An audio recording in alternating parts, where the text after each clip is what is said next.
Kapolres Aceh Timur AKBP Mahmun Harisandi Sinurat menyerahkan 1 unit rumah layak huni kepada Mariani, 38, warga Dusun Utara, Desa Senebok Pentut, Kecamatan Pedawa, Senin, tanggal 14 Februari tahun 2022. Kapolres mengatakan bantuan rumah layak ini sudah menjadi milik Ibu Mariani.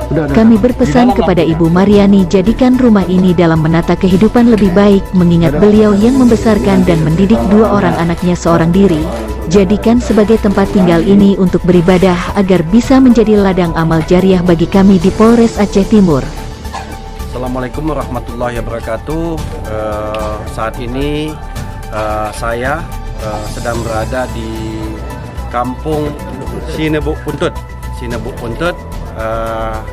Kita keluarga besar Polres Aceh Timur hari ini menyerahkan secara resmi 1 unit rumah bantuan keluarga besar Polres Aceh Timur.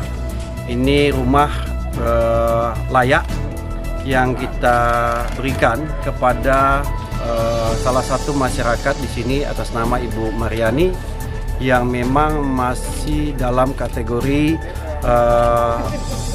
duafa, berhak untuk mendapatkan 1 unit rumah. Jadi kegiatan ini sendiri adalah dapat terus nanti dilanjutkan ke depannya.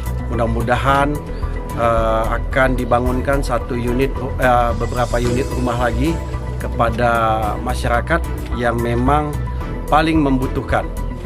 Jadi ini adalah satu program unggulan dari Polres Aceh Timur untuk membantu masyarakat Kabupaten Aceh Timur.